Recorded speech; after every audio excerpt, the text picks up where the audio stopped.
10 tracks or so. By the way, this is 14 tracks, just like the first one. It's an hour and 6 minutes.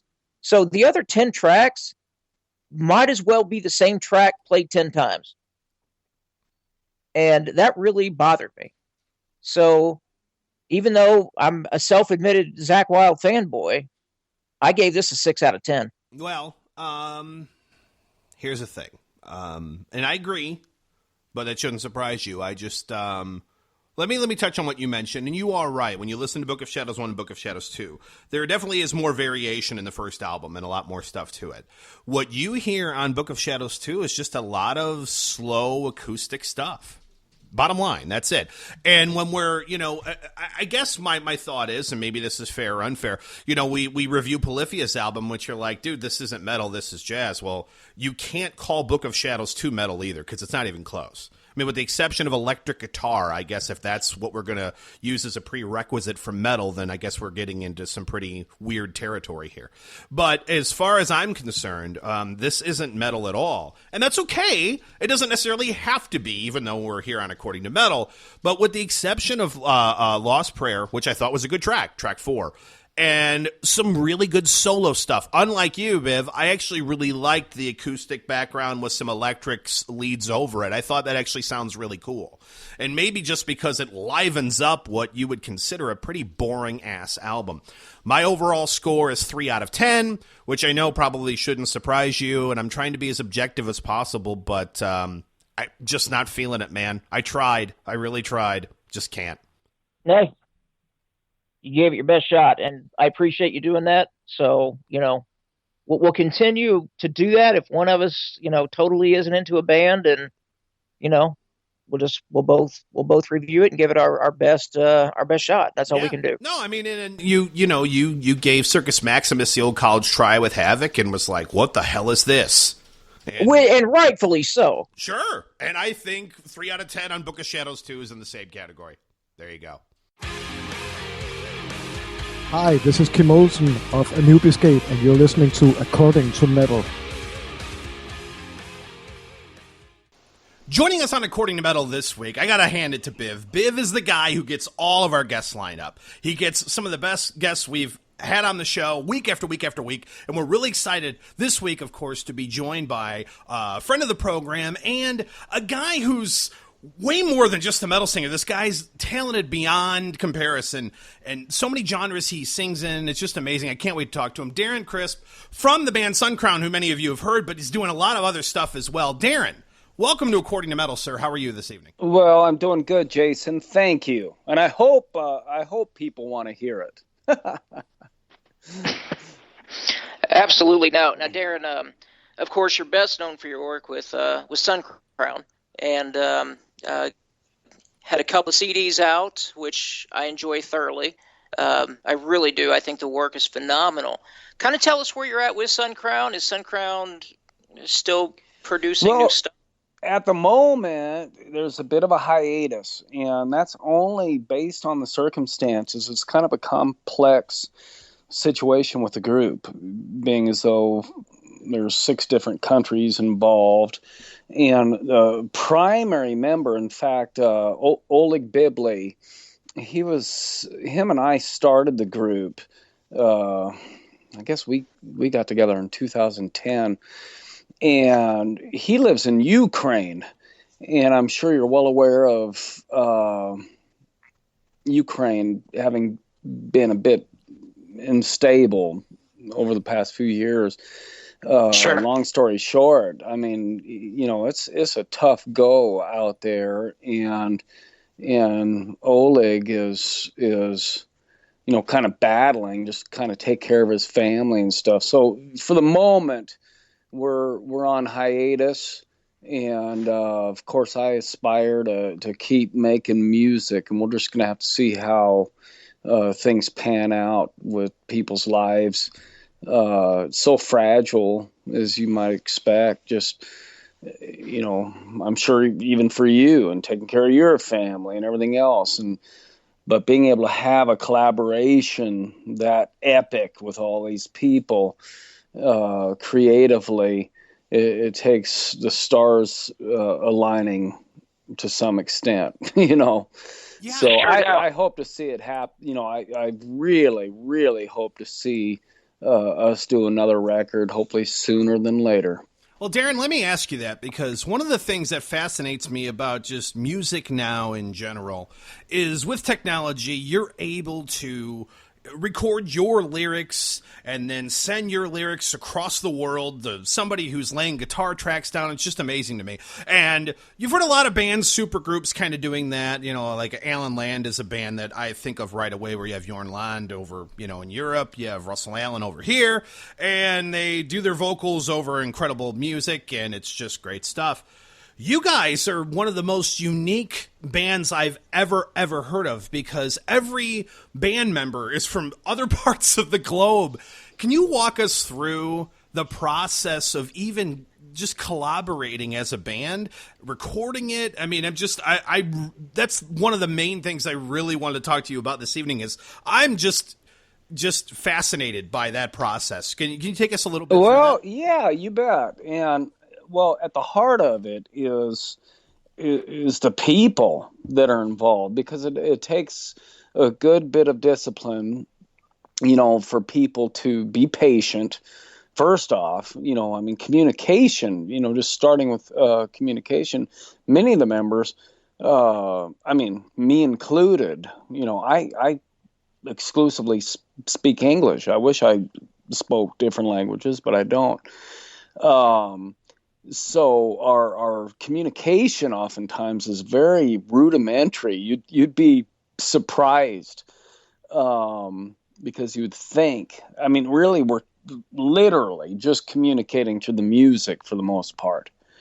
You'd laugh at some of our actual, you know, text communications and stuff, because they're so unimaginably elementary, and oftentimes beyond that, because, you know, it's like, you know, I might be talking about, you know, a song lyric or something, and then the response is, oh, so you've had lunch with a mule? You know, I mean, it's just, so you can't really go very deep on the, you know, verbal or text communication. But so anyway, it's finding the right people, disciplined people, and of course they understand the nature of what the goal is. But, you know, because it takes a lot of trust, patience, and you just, you know if you're with the right people, so you know they're giving the best they can, and you know, making the best effort they possibly can as soon as they can. Because also, when you're dealing with that many people, you know, if somebody takes 4 months to create a performance of their own or whatnot, it can really stall things out. So everybody has to be ignited, pushing, and, you know, trying ideas. Long story short, I kind of act as the hub for that at my studio, and gather all that data and assemble it, create drafts of this music, send it back. You know, we talk about it, we get feedback, and, you know, just try to keep advancing it, and, you know, just do the best we can. That's incredible. It really is to me. I'm with Jason. That's fascinating. Has there ever been a time when all of you have gotten together physically? You know, not all of us at once, but, you know, Tim, the drummer, and Kevin and Juliana, we've all recorded at the studio together. Tim's from the Netherlands, Juliana from Brazil. They've come out and spent 3 months, you know, in 3 month increments, and just stayed at the studio and worked. Oleg, bless his heart, you know, getting a visa there is just a nightmare to get out of Ukraine. So he hasn't been able to do anything. He hadn't been able to get out of the country. And that's it's been just heartbreaking and stifling, because I had wanted nothing more than to get Oleg out here and to be able to even possibly, even move out here and work out here. But my gosh, we fought hard for a few years and just roadblock after roadblock. So, and which is an interesting thing. I mean, we take so much for granted where we are. We don't feel trapped here. But by golly, it's just uncanny that somebody cannot leave their country. So yeah, that's made it a little difficult. I bet. Let me ask you something, Darren. You, of course, we're here on According to Metal. We're talking metal, the best music on the planet. We get that. We know that. But finding out more about you and watching what you do on YouTube and whatnot, you have a couple things. First off, incredibly unique vocals, which are really, really good, but very, very unique.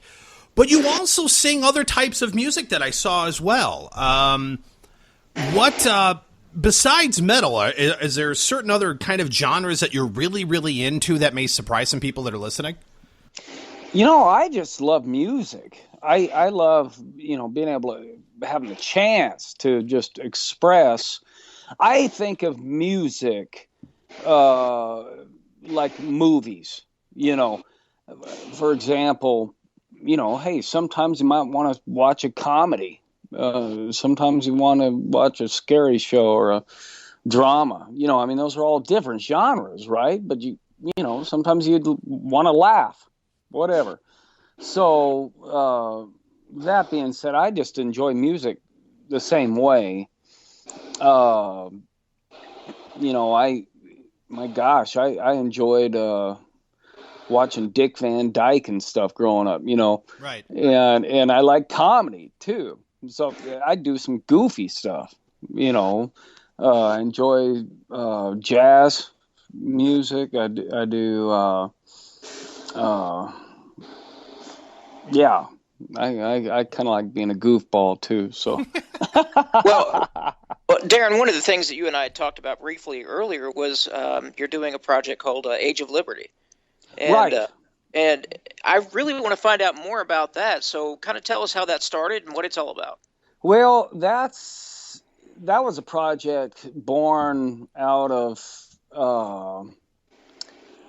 initially I wrote an album for the troops, for our troops and their efforts in Iraq and stuff, just kind of supportive, some songs in support of, come on guys, thinking about you, that kind of thing. And now it's just evolved. I mean, I've got writing a lot of stuff. Usually like to try to prop up kind of similar to SunCrown. I've always been, I like to be an optimist and, try to elevate people, I guess, through the music. But yeah, I've had Vinny Appice and Tony Franklin, Wow. Craig Goldie is playing on some of that stuff. Wow. And most notably, though, is this gentleman from France, a guy named Steph Hond, who I've come to know very well over the past year, who I kind of met, actually, through him working with Vinny, too, in his project called Hollywood Monsters. But he's now a core figure in this Age of Liberty project as well. And we've been really trying to turn over some leaves and really experiment with some different sounds. Just kind of trying to go for something different and unique with some stuff. So we've been really burying ourselves, being creative.